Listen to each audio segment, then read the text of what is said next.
ஜெயசூரிய நாராயணய்யா அவர்கள் சிறப்புரையாற்றுவார்கள். ஸ்ரீ குருப்பியோ நமக. வணக்கம். இந்த கருத்தரங்கத்திற்கு வருகை தந்திருக்கக்கூடிய அனைவரையும் வருக வருக என்று வரவேற்று மகிழ்கின்றேன்.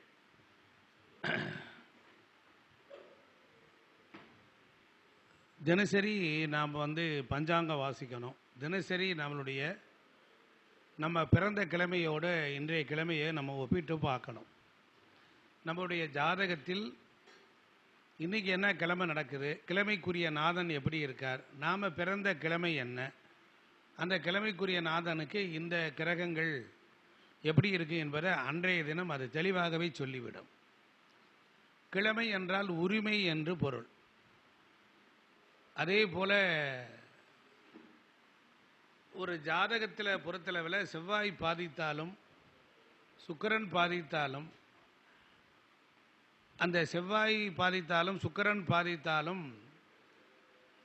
திருமணம் லேட்டாக போகுது அப்படின்னா,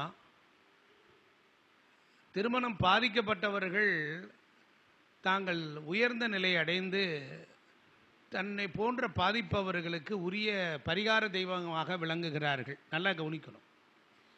ஐயப்பனையும் ஆஞ்சநேயரையும் நீங்கள் வழிபடலாம். ஏன்னா அவங்களுக்கு 2 பேரும் கல்யாணமே இல்லை. அவங்க 2 பேருக்கும் கல்யாணம் கிடையாது. ஐயப்பனுக்கும் ஆஞ்சநேயருக்கும் கல்யாணம் கிடையாது, திருமணம் கிடையாது. அவர்களே திருமணம் செய்யலை, எப்படி உனக்கு கல்யாணம் பண்ணி வைப்பாங்கன்னு கேட்கக்கூடாது. தெய்வங்கள் மனிதனுக்கு எப்போ பக்கபலமாக வரும் அப்படின்னா, எப்போ அந்த தெய்வத்தை ஒருவன் பிரார்த்தனை செய்கின்றானோ அப்பொழுது தான் அவனுக்கு அந்த அனுகூலமான பலன்களை அவர்கள் தருகிறார்கள். இது ஜாதகத்தில் எவ்வளவு மோசமாக இருந்தாலும். இப்போ செவ்வாய் திருமணக்காரங்க, சுக்கிரன் திருமணக்காரங்க, கடவுள்களில் திருமணம் ஆகாதவர்கள் ஆஞ்சநேயரும் இந்த ஐயப்பனையும் நாம் எடுத்துக்கிட்டோம். விநாயகருக்கு சித்தி புத்தி அப்படின்னார். லக்னம் கெட்டு போனவர்களுக்கு ஒரு அற்புதமான விஷயம். ஒரு ஜாதகத்தில் 12 பாவங்களிலே லக்னம் என்பது சிறப்பு. லக்னம் கெட்டுவிட்டால் விநாயகரை பிடித்து கொள்ளலாம். தலைவிதியே மாற்றக்கூடியவர். ஏன்னா விநாயகருக்கு எடுத்துக்கிட்டால் தன் தலை போனது, அதுக்கப்புறம் வேற ஒரு தலையை வைத்து அவருக்கு கடவுள்களில் அந்த பரிபாலனம் தரப்பட்டது. அதனால் தலை சரியில்லை, லக்னம் சரியில்லை என்றால் விநாயகர் வழிபாடு ரொம்ப முக்கியம். அதாவது ஒரு மண்டலம்னு சொல்லியிருக்காங்க. 27 நட்சத்திரம், 12 ராசி, 9 கிரகங்கள் கூட்டம்னா 48 வரும். எல்லாமே கணிதம் என்பது, ஜோதிடம் என்பது கணிதம் தான், மேக்ஸ் தான். அப்போ இந்த மாதிரி நீங்கள் 48 நாள் விநாயகருடைய அகவல் பாராயணம் செய்தால் ஒரு மனிதனுக்கு தலைமை பண்பு, லீடர்ஷிப் குவாலிட்டி ஆகக்கூடிய நிலையை அவனுக்கு அது தருது.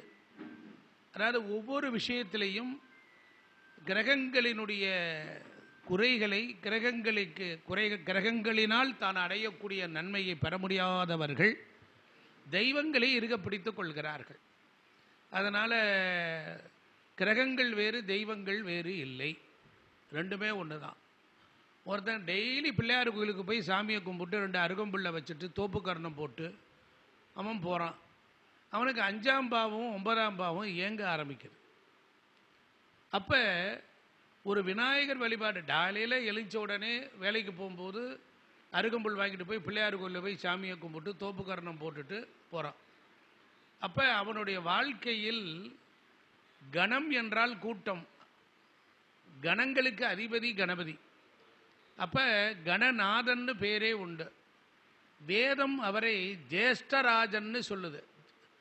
ஜேஷ்டராஜன்னு சொல்லுது. இந்த ஜேஷ்டம் அப்படிங்கிறதுல குறைவான விஷயங்களை நிறைவுபடுத்துதல்னு வேதம் சொல்லுது.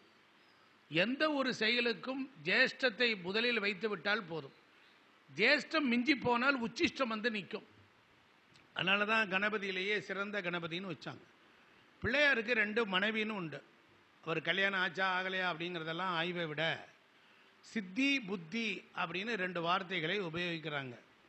அப்போ இந்த சித்தி புத்தி அப்படின்னா என்ன அர்த்தம் அப்படின்னா, இந்த தலையில் 2 பக்கம் கொட்டும் பொழுது இந்த இடத்துல ஒரு அமிர்த கலசம் இருக்குது. வலது பக்க மூளையும் இடது பக்க மூளையும் இணைகின்ற பொழுது மேல் முன்பகுதி வந்து கேதுவாகவும் பின்பகுதி ராகுவாகவும் செயல்படும். இந்த ராகு கேதுகளை இணைச்சிட்டா 50-50 100% வந்துடும். ராகு கேது தோஷத்துக்கு தோப்பு கரணம் தான் பெஸ்ட்டு. காலசர்ப்ப தோஷத்துக்கு தோப்பு கரணம் தான் பெஸ்ட்டு. குண்டலி அதனில் கூடிய அசபை வெண்டெழு மந்திரம் வெளிப்பட உரைத்து மூலாதாரத்தில் 3 எழு கனலை காலால் எழுப்பும் கருத்தறி வித்தை. கால் என்றால் காற்று. காற்று ராசியில் இருக்கிற 3 7 11 ராகு. அதற்கப்புறம் நமக்கு மேசம் சிம்மம் தனுசு 1 5 9. இந்த நட்சத்திரங்களை இந்த முக்கோணங்களை இணைத்தால் 6 முகம் ஆன பொருள் நீ அருள ஆதிபராசக்தி சிவபரம்பொருள். ஒரு ஜாதகத்தில் எவ்வளவு மோசமான ஜாதகம் குப்பையா தூக்கி போடுறதா இருந்தாலும் அதை யோகமாக மாற்றக்கூடிய சக்தி செவ்வாய்க்கு மட்டும்தான் உண்டு. அவருக்குத்தான் சுக்குக்கு மிஞ்சிய மருந்தும் இல்லை, சுப்பிரமணியனுக்கு மிஞ்சிய கடவுளும் இல்லை என்று பெரியோர்கள் அழகா சொல்லி இருக்கிறாங்க. நீங்க நம்ம பழமை வாய்ந்த நம்முடைய பெரியோர்களை அவங்க வாக்கு எடுத்தாலே போதும். சித்திரையில் கிரகம் இருந்தால் நித்திரையிலும் பணம் வரும். சித்திரையில் கிரகம் இருந்தா, சித்திரை நட்சத்திரத்தில் மேசராசியில கிரகம் இருந்தால் ராத்திரி தூக்கத்திலையும் பணம் வரும்னா என்ன அர்த்தம்? வட்டி வாடகை தூங்குமா? 30 நாள் அது வளர்ந்துக்கிட்டே இருக்கும். வட்டி ராத்திரி படுத்திருந்தாலும் தூக்கத்தில் கூட அது வட்டி வளர்ந்துக்கிட்டே இருக்கும். அதனால் அப்படி பெரியோர்கள் சொன்னார்கள். ஆமாம். அதே போல ஆடி மாதத்தின் பிறப்பில் ஒரு ரகசியத்தை சொல்லுகிறேன். ஆடியில் ஒரு கிரகம் அது ஆடிய பாதமா ஆடாத பாதமோ. ஆடி மாதம் கர்க்கடக மாதம் கடகராசி. கடகராசியில் எந்த கிரகம் இருந்தாலும் அவனுடைய கடன் தள்ளுபடி ஆகும். எழுதி வச்சுக்கோங்க. இது என்ன ஜிம்பிளக்கடி பம்பாவா? கடகராசியில் என்ன சொல்றான்? ஆடி மாதம் தள்ளுபடி. அந்த வார்த்தை அங்கிருந்து தான் பிறக்குது. ஆமா, அது போய்கிட்டே இருக்கும். அதனால சரராசியிலேயே ரொம்ப சிறந்தது எது என்றால் கடகம்தான். அதனாலதான் ஆடி தள்ளுபடி போடுறான். ஆமா, அதனால ஆடி மாசம் உங்களுக்கு ஆடி தள்ளுபடி உண்டு. நீங்க காற்று ராசி இருக்கக்கூடிய மாதத்தில் காற்று அடிக்காது, அதிகமாக அடிக்காது. ஆடியில தான் அடிக்கும்.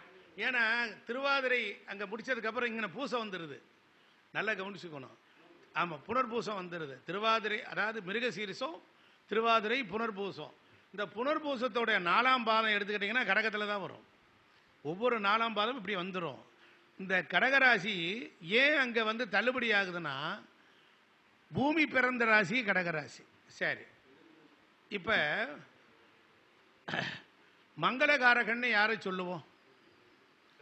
மங்களகாரகன்னா செவ்வாயே சொல்லுவோம். ஏன் செவ்வாயை சொல்கிறோம்?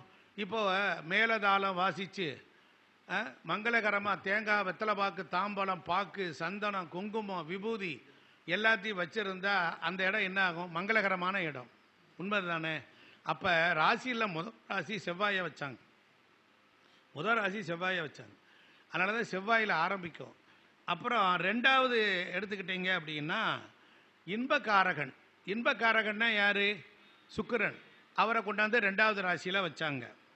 அப்புறம் சுக்கிரன் என்றால் இன்ப கிரகம். அப்போ இன்பத்துக்கார கிரகம் ஆகிய சுக்கிரன் திருமணம் முடிந்து தாலி கற்ற வரையில், நல்லா கவனிக்கணும், திருமணம் முடிந்து தாலி கற்ற வரையிலும் செவ்வாய் தான் பொறுப்பு. செவ்வாய் என்ன பண்ணுவார் அப்படின்னா, திருமணம் முடிகிற வரைக்கும் செவ்வாய் தலைமை தாங்குவார். அதுக்கப்புறம் என்ன பண்ணுவார்? சுக்கிரன்ட்ட கொடுத்துட்டு போயிடுவார். அப்போ செவ்வாய் நன்றாக இருந்தால் வெகு விரைவில் திருமணம் நடக்கும். செவ்வாய் பாதிக்கப்பட்டால் திருமணத்தில் லேட்டு.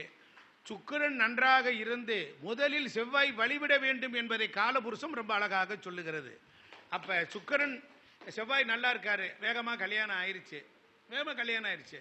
ஆனால் சுக்கிரன் பாவ கிரகங்கள்னாலேயோ மற்ற கிரகங்கள்னாலேயோ ஒரு பாதிப்பு அடைகிறார் என்றால் இல்லற வாழ்க்கையில் அங்கே ஒரு பிரச்சனை உருவாகும்.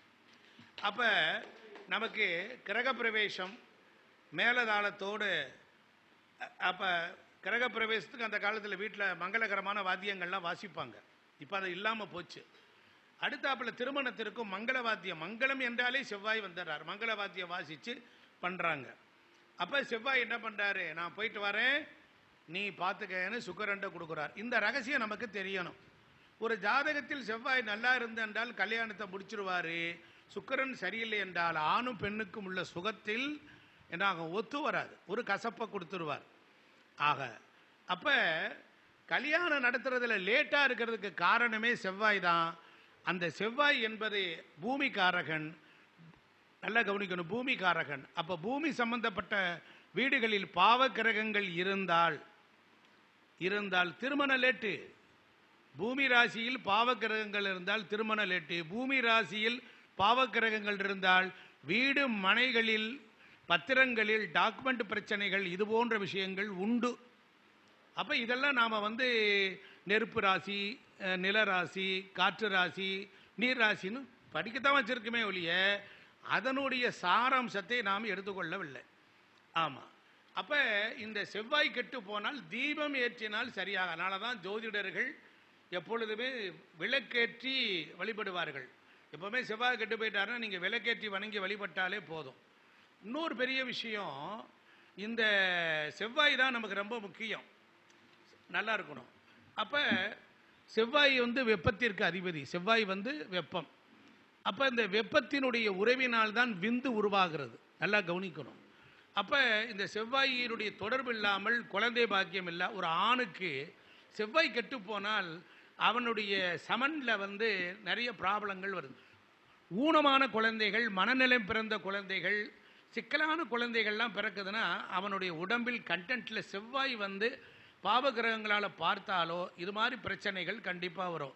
ஒரு குழந்தை நோயாக இருக்கு, ஒரு குழந்தை லேட்டாக இருக்கு, ஒருத்தருக்கு ஆண் குழந்தை இல்லை, அப்போ ஒருவருடைய குழந்தைக்கு உங்களுக்கு பிறந்து இறந்து போயிடுச்சு அப்படின்னா அங்கே சுக்கிரனுடைய பாதிப்பு இருக்கும்.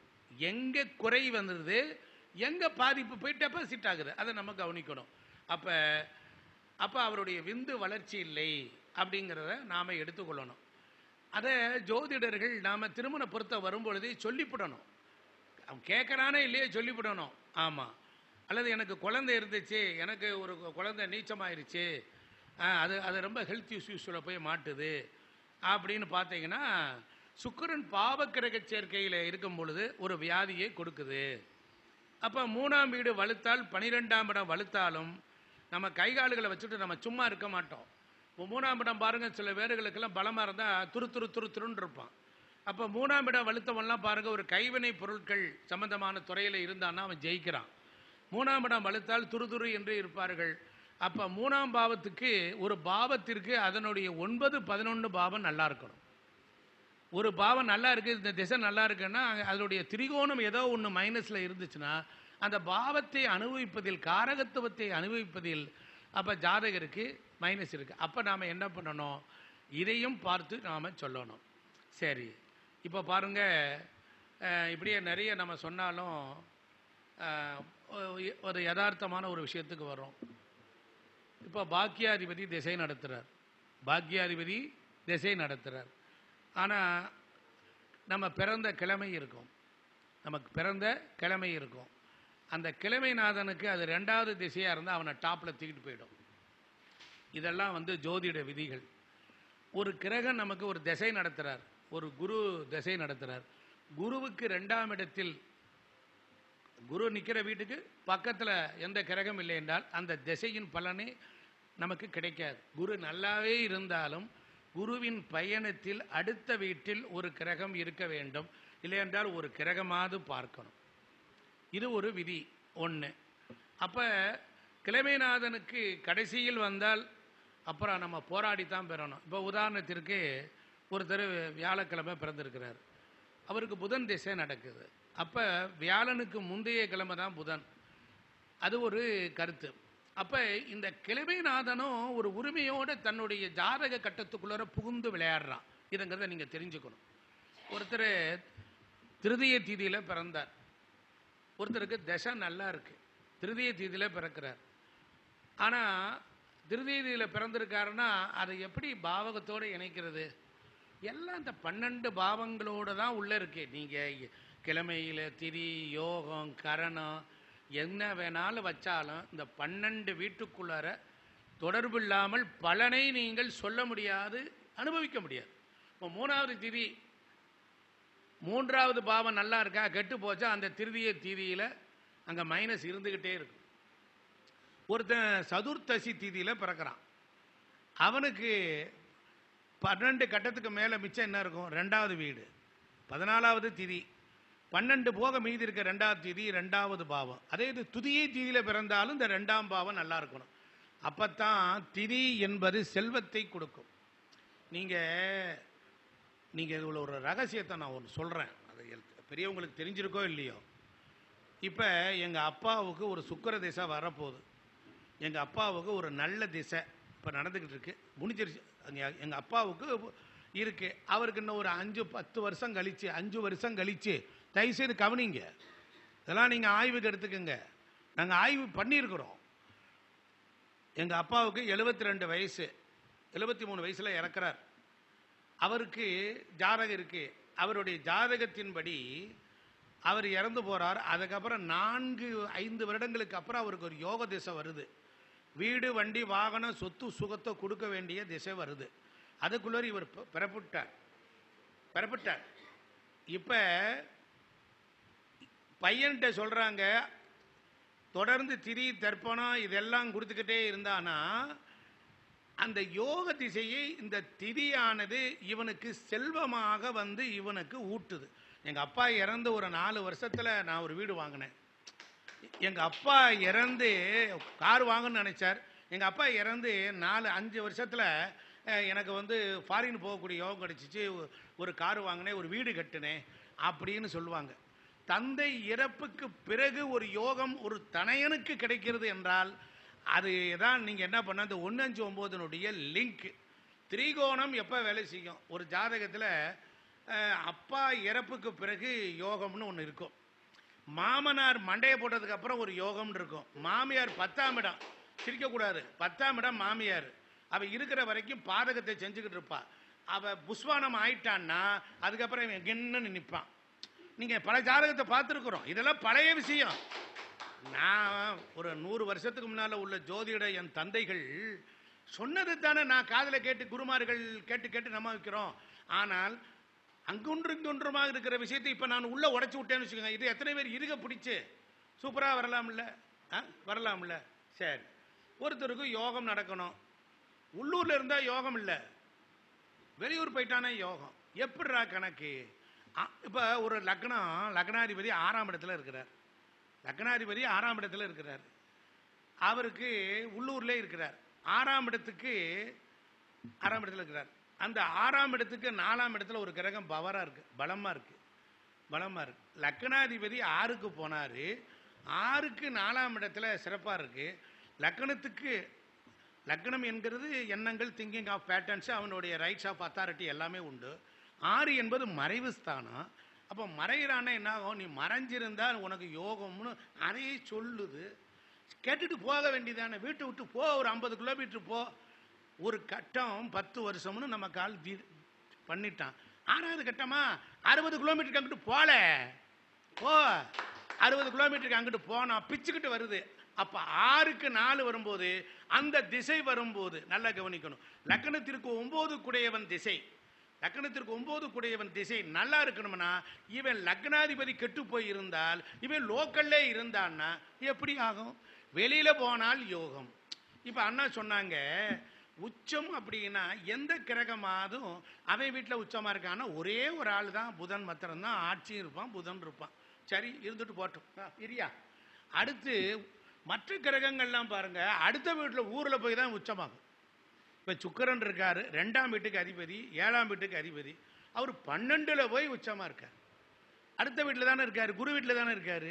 ஆனார். நான் என்ன கணக்கு எடுத்தேன், இந்த நீச்சம்னு எடுத்தேன்ல, இது அடுத்த ஊரில் போய் அடுத்த வீட்டில் போய் தானே நீச்சமாகுது, உச்சம் அடைகிறார். சரி, அப்போ உச்சம் அடைந்த ஒரு கிரகம் திசை நடத்துது. அப்போ என்ன பண்ணால் நல்லாயிருக்கும்? அவ்வளோதான். அவ்வளோதான், முடிஞ்சு போச்சு. இது நீச்சத்தை பற்றி சொன்னாங்க நிறைய பேர், நிறைய நீச்சத்தை பற்றியும் நிறைய விஷயங்கள் நாம் படித்தது எல்லாத்தையும் கேட்டுதான். நம்ம படிக்காமல் கொள்ளாமலாம் வர முடியாது. நம்ம ஒன்றும் பெரிய தானா டீப் போட்டெலாம் வர்றதில்லை.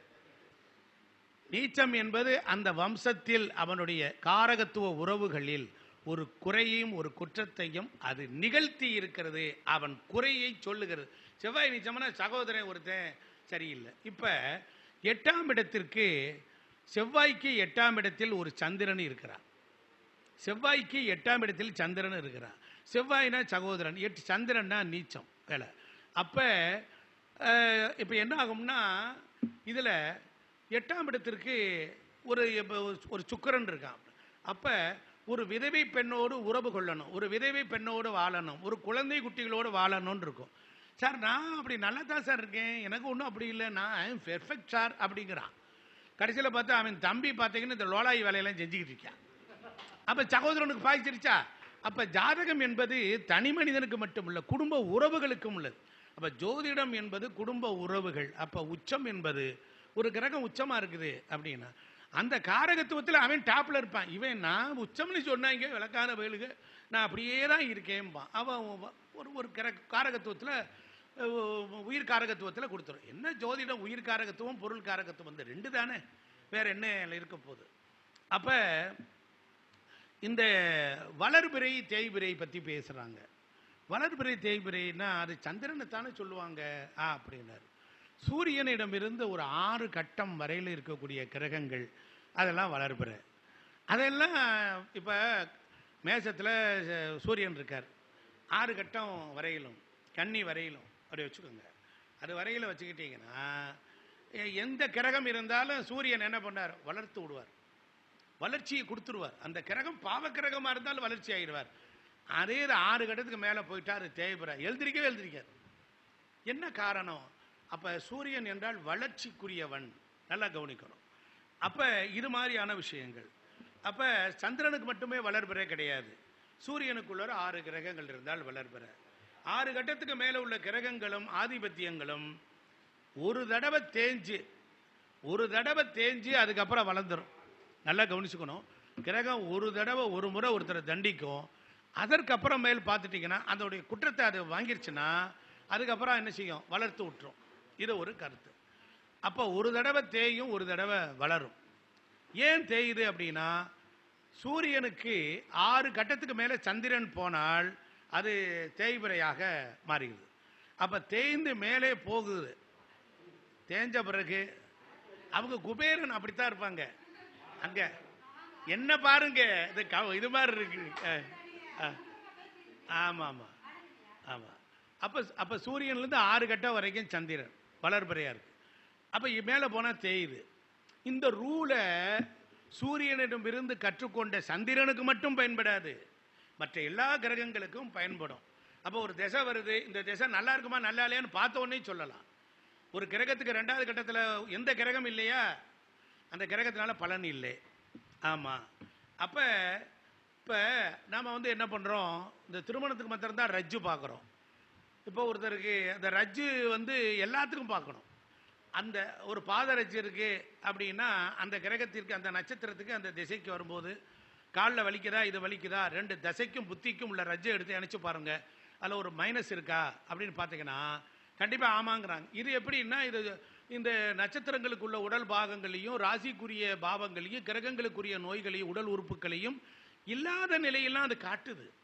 அப்போ நம்ம ஜோதிடர்கள் இந்த ரஜ்ஜுவையும் இணைத்து பார்க்க வேண்டும். ஒன்று, இப்போ குழந்தைகளால் கவலை அப்படின்னா சப்தாம்ச லக்னாதிபதி பலன் குறைந்து போச்சா அப்படின்னு கேட்டால் தெரிஞ்சு போயிடும். ஒன்று, இது மாதிரி பல விஷயங்களில். இப்போ உதாரணத்திற்கு தேய்பிறையில் பிறந்தவங்களுக்கு என்ன சொல்லுவோம்? தேய்பிறையில் பிறந்த எல்லாருமே கடவுளுடைய அனுக்கிரகத்தில் தான் பிறந்திருக்கோம். தேய்பிறைக்கு என்ன பட்சம்னு சொல்லுவோம்? என்ன பட்சம்? இன்னொரு தடவை சொல்லுங்க. கிருஷ்ணன்னா யாரு?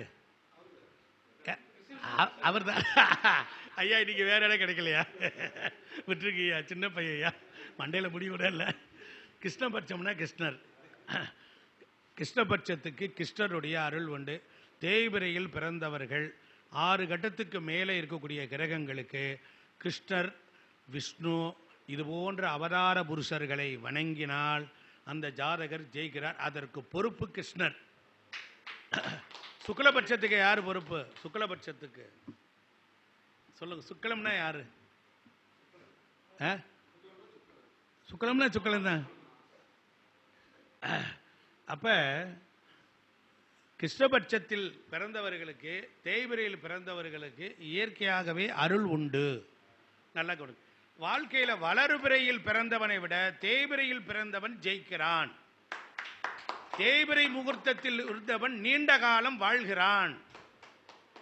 நல்ல வளர்பிறையில் இருக்கிறவன் முதல்ல தேய்பிரை தான் சந்திப்பான், முதல்ல தேஞ்சு போயிடும்.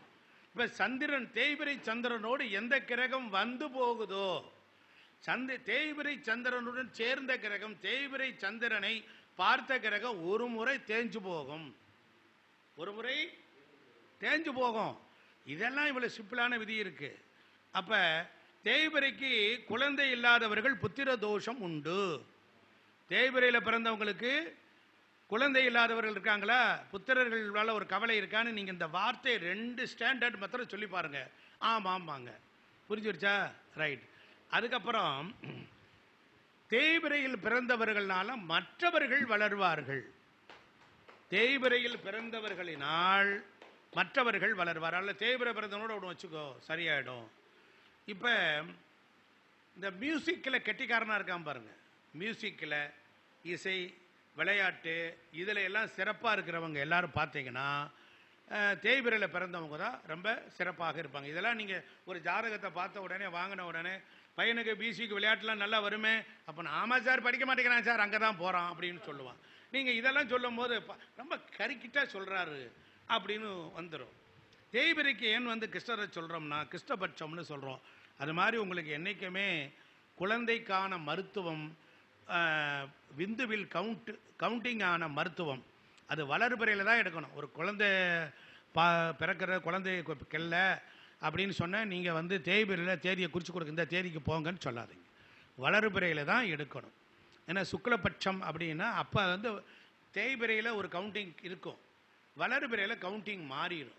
ஸோ அதனால் நீங்கள் வளர்பிறையில் போய் பாருங்கள், சரிதானா? ஆமாம். அப்போ விந்து உற்பத்திக்கு வளர்பிறை தான் சக்ஸஸ் ஆகும். திருமணத்தில் ஒரு ஆள் வளர்பிறைனா ஒரு ஆள் தேய்பிரையாக இருக்கணும். இது திருமண பொருத்தத்தில் நம்ம பார்க்கும்போது ஒரு ஆளுக்கு வளர்பிறையாக இருக்கா, 2 வளர்பிறைனா முடிச்சுக்கிட்டு கிடக்கும். ஒன்று வளர்பிறையாக இருக்கணும், ஒன்று தேய்பிரையாக இருக்கணும். 2 பேரும் தேய்பிரை என்றால் புத்திர தோஷம் வந்தே தீரும். 2 பேரும் தேய்பிரை என்றால் புத்திர தோஷம் வந்தே தீரும். அதனால தான் சுக்கிரனை சூரியன் பக்கத்தில் வச்சிருப்பார்கள். சூரியனை எங்கே வச்சிருப்பாங்க? சுக்கிரனை சூரியன் பக்கத்தில் வச்சுப்பார். மாப்பிள்ள அவர் டாவடிச்சுக்கிட்டே இருப்பார். சுக்கிரனா பெண் தானே, அது ஒரு பிளானட்டு. அது ஆண் பிளானட்டோ பெண் பிளானட்டோ இல்லை, அந்த பெண்மையின் உணர்வுகள் அங்கே அதிகமாக இருக்கும். அப்போ நல்லா கவனிக்கணும். அப்பா ஒரு ஜாதகத்தில் சூரியன் சுக்கிரன்னு சொல்லுங்க, உங்கள் அப்பா உங்கள் அக்கா உங்கள் அத்தையோட ரொம்ப பாசமாக இருப்பாரா அப்படின்னு இருக்கும். அது ஒரு 46 டிகிரி தள்ளி போனால் உங்கள் அத்தை ஒன்று தூரத்தில் உங்கள் அப்பாவோட ஒரு அத்தை ஒன்று ரொம்ப தூரத்துக்கு போயிடுச்சா, பழக்க வழக்கமே இல்லாமல் போச்சா அப்படின்னா, ஆமாம் சார் எப்படி சார் இதெல்லாம் சொல்கிறீங்க என்ன? ஆனால் டுபா கூறுகளா, சூரியனுக்கு சுக்கிரனும் பக்கத்தில் இருந்தால் உடனே கல்யாணம் 45 டிகிரி 46க்கு மேலே போச்சுன்னா அவனுக்கு கல்யாணம்ங்கிறது நடக்காது. அப்படியே நடந்தாலும் கல்யாணத்தை நடத்திடுவான். அதுக்கப்புறம் அவன் ஒரு பக்கம் முறைச்சிக்கிட்டு நிற்பான், இவன் ஒரு பக்கம் போயிடுவான், ஆன்மத்தன்மை குறைஞ்சி போயிடும். அப்படி இல்லைன்னா இவனுக்கு வெளியூர் வேலை இருக்கும், நிறைய கேஷுகள். அப்போ இதுலேருந்து சூரியன் என்ன சொல்கிறாரு, அவன் 45க்கு மேலே போயிட்டான்டா, 46க்கு மேலே போயிட்டான், அவனுக்கே நான் கல்யாணம் ஆகாது மொட்டை பயலாக தான் வச்சுருக்கிறேன், நீங்கள் ஏன்டா நோட்டை தூக்கிட்டு அலையிறீங்க, 42 வயசு ஆகி 38 வயசு ஆகுது அப்படின் போது ஒரே வார்த்தை சொல்லிடணும், ஐயா கல்யாணம் ஆனாலும் இல்லை இல்லாத வாழ்க்கை சரியில்லை அப்படின்னு ஓப்பனாக. இதுக்கு மீறி நாம் ஏதாவது பரிகாரம் சொல்லி அந்த கோயிலுக்கு போய் சூரியனார் கோயிலில் போய் எதிர்த்தாப்புல குரு உட்காந்துருப்பார், அவருக்கு 2க்கும் ஒரே அர்ச்சனை பண்ணி ஒரே தேங்காய் பழத்தை உடனார். அவன் கூப்பிட்டு சொல்கிறான், அவனையே நான் மாட்டேன்னு சொல்லி வச்சிருக்கிறேன், நீ வேற கோர்த்து விட்டுருக்குற அப்படின்னார். அது மீறி கல்யாணம் ஆனால் ஒன்று இவன் ஜாகரம் இல்லைன்னா அவன் ஓடி போயிடுறான். ஒருத்தனுக்கு புத்திர பேர், புத்திர சோகத்தை கொடுத்துட்டான், குழந்தையே இல்லைன்ட்டான். சாமி சொல்லிட்டார், இந்த பிறவியில் அவனுக்கு புத்திர சோகம் கொடுத்துட்டேன், அதனால இவன் பிள்ளைய ஒழுங்காக பார்க்கல, போன ஜென்மத்திலையும் பார்க்கல, இப்பவும் பார்க்க மாட்டான்டா, இவனுக்கு நீங்கள் குழந்தையே இல்லைன்னு சொல்லிட்டு இவன் கல்யாணம் ஆகி 36 42 வயசு வரைக்கும் போய்கிட்டே இருக்கு. கடைசியில் என்ன பண்ணால் ஒருத்தன் பரிகாரம் சொல்லி திருச்செந்தூர் முருகன்ட்ட துரத்தி விட்டான். அங்கே போன உடனே ஜாமி முருகன் பார்த்தார், சண்முகர் சர்க்கோனர் ஜெயந்திநாதர் முருகன் பார்த்தார். அவர் பார்த்துட்டு என்ன சொன்னார், ஏற்கனவே எங்கள் அப்பா தலையெழுத்து எழுதி வச்சிருக்கேன் வரக்கூடாது, என்னட்ட ஏன்டா கொடுத்து விட்டீங்க, அந்த ஜோசியம் சொன்னாங்கிறதுக்காக நான் குழந்தைய கொடுக்குறேன்டான்னார். ஜோசியர் சொன்னாருங்கிறதுக்காக கொடுத்தேன்னா. அப்படியா, கொடுத்துட்டான்னார். கொடுத்து முடித்தான். 6 வருஷம் கழிச்சு முடிஞ்சு, 6 கட்டம் தள்ளிச்சு. 6 வயசில் பார்த்தா அப்பையும் போயிட்டான் பிள்ளை வளர்றது. பிள்ளை வளர்ச்சியே அப்போ பார்க்கல, இதுக்கு தான் தெருவா அலைஞ்சாங்களா. அப்போ விதி ஒன்று தீர்மானித்த பொழுது நாம் ஜோதிடர்களும் சில நேரங்களில் என்ன சொல்லணும், குழந்தை இருந்தால் ரொம்ப சிரமம், வேறு ஒன்றுமே வேண்டாம். இப்போ ஒருத்தனுக்கு பெரும் பணக்காரன் அவன்கிட்ட போய் நீங்கள் கேளுங்க, எப்படி இருக்கீங்க, அதெல்லாம் நல்லா இருக்கு, வசதி இருக்குது, நல்லா இருக்குது, I am born with silver spoon அப்படின்பா. அப்படியான்னாரு. உன் பிள்ளை தோசை ஒன்று இருக்கு வேணும், அண்ணாச்சி உங்களுக்கு யார் அனுப்பிச்சு சொன்னா அப்படின்பா. என்ன காரணம்னா, குருவுக்கு 2 காரகத்துவம், தன புத்திர காரகன்.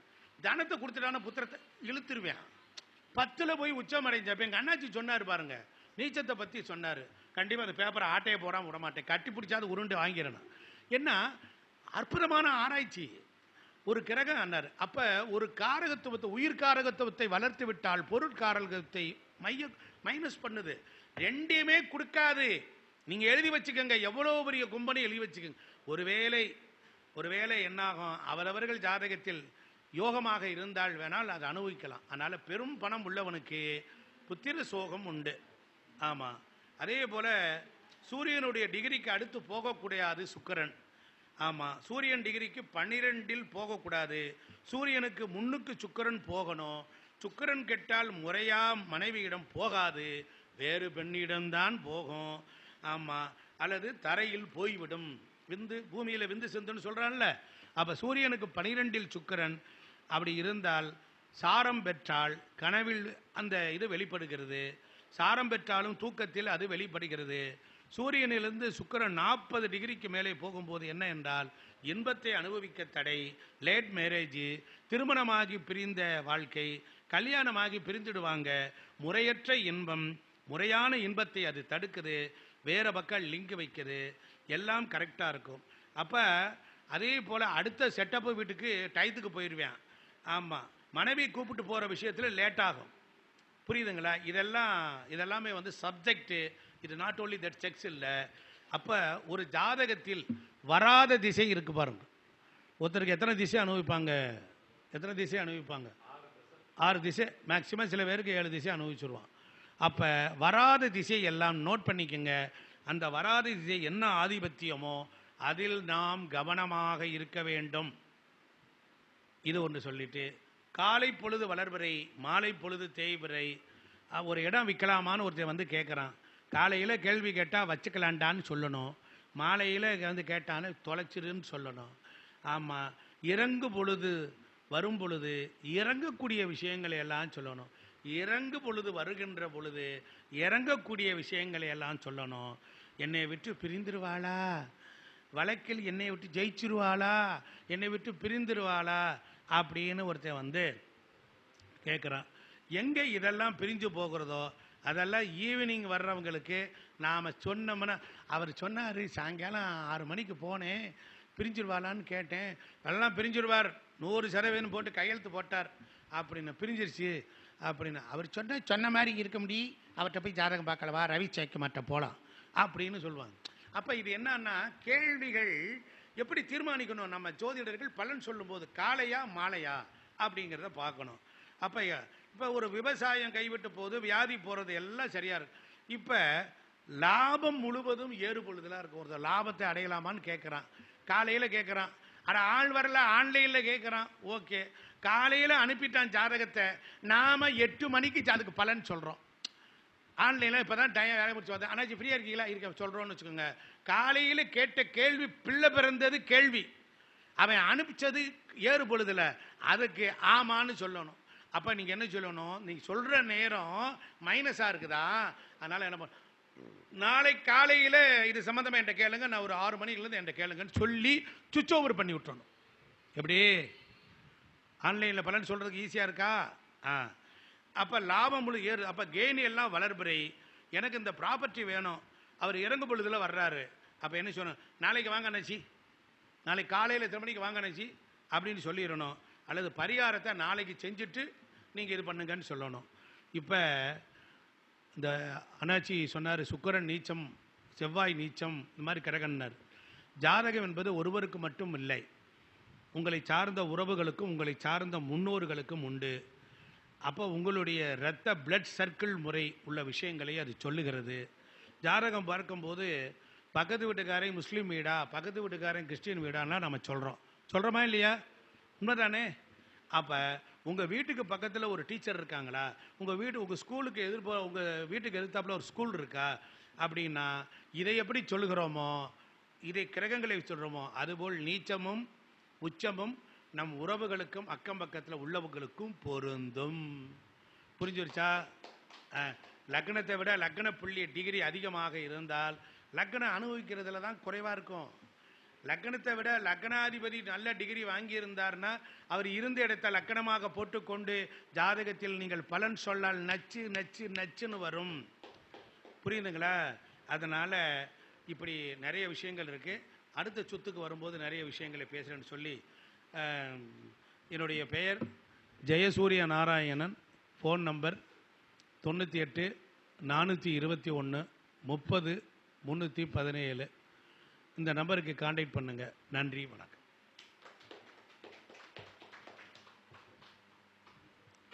ஜெயசூரியன் நாராயணையா அவனுடைய பேச்சு எப்படின்னு கேட்டிங்கன்னா எப்படி இருக்குன்னா, இந்த வாழைப்பழத்தில் ஊசி சொருகிற மாதிரி இருக்கும். அதாவது சொல்ல வந்த விஷயம் அதுதாங்க அனுபவம். சொல்ல வந்த விஷயம் என்னங்க, அதை எப்படி நாசூக்க சொல்லணுங்கிறது ஒரு அனுபவங்க. அப்புறம் அவர் எல்லாமே பாருங்க, எல்லாத்து மாதிரி பேச மாட்டார். அவர் பேசுறதுல பார்த்தீங்கன்னா ஆன்மீகமும் ஜோதிடமும் கலந்தே பேசுவார்.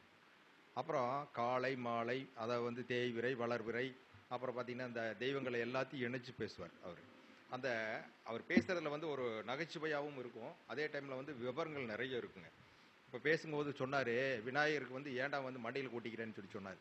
ரொம்ப ஒரு அற்புதமான ஒரு சமாச்சாரம். அந்த இடத்துல தான் உங்களுக்கு அந்த நாள சுரப்பிகள் இருக்கிறதுனால அதை கொட்டும்போது அது மையத்தில் பார்த்தீங்கன்னா பிட்யூட்ரி அப்படின்னு சொல்கிறோம் நம்ம. அதை அழகாக சுட்டி கேட்டினார்.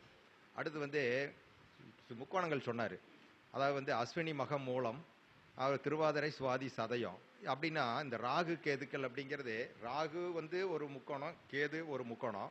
இந்த ரெண்டு முக்கோணத்தை நீங்கள் கனெக்ட் பண்ணும்போது பார்த்தீங்கன்னா 6 முக்கோணங்கள் வரும். அதுதான் முருகனுடைய சக்கரம். அப்போ 6 படை வீடு அப்படின்னு சொல்லி ரொம்ப அழகா சொன்னார். அதான் அழகா அதை சொன்னார்.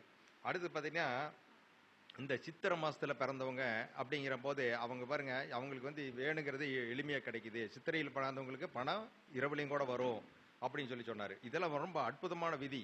இன்னைக்கு செல்போன் கம்பெனியெல்லாம் வச்சுட்டு இருக்காங்க பாருங்க. இன்னைக்கு டாட்டா இருக்கு, ரெண்டாவது பார்த்தீங்கன்னா இது நம்ம ஜியோ இருக்கு, ஏர்டெல் இருக்கு. இவங்களுக்கெல்லாம் பார்த்தீங்கன்னா அவன் தூங்கினாலும் சரி, அவனை எங்கே போனாலும் சரி, எங்கே சுற்றினாலும் அவன் பெட்டியில் பணம் விழுந்துக்கிட்டே தான் இருக்கும். இந்த மாதிரியான ஒரு அமைப்பெல்லாம் பார்த்தீங்கன்னா இதெல்லாம் நமக்கு கொடுக்குது. அடுத்து ஆடி மாதத்தை பற்றி சொன்னார். ஆடி அதாவது உங்களுக்கு இதில் ஒரு கிரகம் இருந்தது அப்படின்னா, கடகத்தில் ஒரு கிரகம் இருந்தது அப்படின்னா அவங்களுக்கு எப்போவுமே அந்த இது ஃப்ளோ காரணம் அடைஞ்சிரும். ரெண்டாவது அவருக்கு எந்த மணி ஃப்ளோ இருந்துக்கிட்டே தான் இருக்கும். ரெண்டாவது அப்படிங்கிற மாதிரி சொன்னார். அதுக்கு என்னென்னு கேட்டால், நான் 6 எப்போ தூங்குறது இல்லை. 6க்கு ஏதாவது ரெஸ்ட் உண்டா? நம்ம பிறக்கும்போது ஒரு மனிதனுக்கு இந்த ஹார்ட் பீட்டும் இந்த சுவாசமும் என்னைக்கு தொடங்குச்சோ, அந்த சுவாசமும் அந்த ஹார்ட் பீட்டும் என்னைக்காவது குறையுதுங்களா? குறைஞ்சதுன்னா அன்னைக்கு கூட முடிஞ்சுது, சப்ஜெக்ட் க்ளோஸ். அதே மாதிரி தான் இந்த 6 ஓடிட்டே இருந்துன்னா ஓடிட்டே இருக்கும். 6 நின்றுச்சுன்னு வச்சுக்கோங்க, அப்புறம் ட்ரை தான். அது மாதிரி அந்த 6 திருப்பி பார்க்கறது இல்லை. ரொம்ப அற்புதமான ஒரு விதியை சொன்னார். நான் ஸ்டாப்பாக இயங்கக்கூடியது அப்படின்னு சொன்னார். நான் ஸ்டாப்பாக இயங்குவாங்க. அந்த ஆடி இதில் கடகத்தில் ஒரு கிரகம் இருக்கிறவங்க அந்த காரகத்துவம் நான் ஸ்டாப்பாக இந்த ஜாதகருக்கு இயங்கும் அப்படின்னு சொல்லி ரொம்ப அற்புதமான ஒரு விதியை சொன்னார்.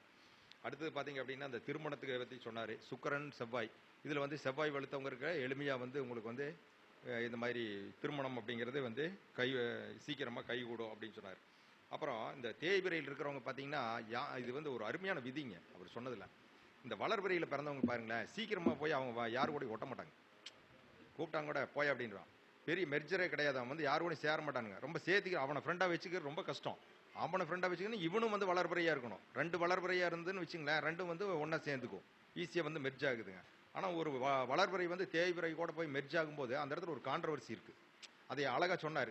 அதாவது கணவன் வளர்பிறையில் இருந்தால் மனைவி தேய்பிறையில் இருக்கணும், அப்போ தான் எரிய வரும்னு சொன்னார். அப்போ கணவன் மனைவி ரொம்ப இணக்கமாக இருக்காங்களோ? இருக்காங்களா?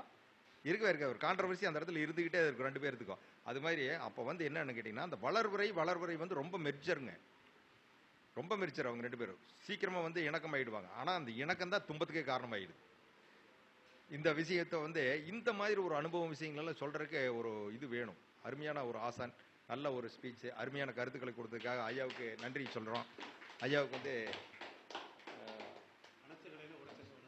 ஆமாம் கார்த்திக் பாபு அவர்கள் வந்து ஐயாவுக்கு வந்து பொன்னாடை போத்துவார்.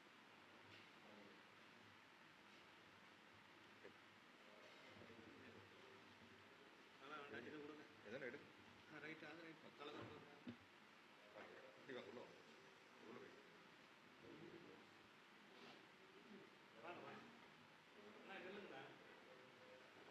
ஐயாவுக்கு பொன்னாடை போத்துகிறோம். ஐயாவின் அமுத மொழிகளை கேட்டு எல்லோரும் பின்பற்ற வேண்டும், வாழ்க்கையில் முன்னேற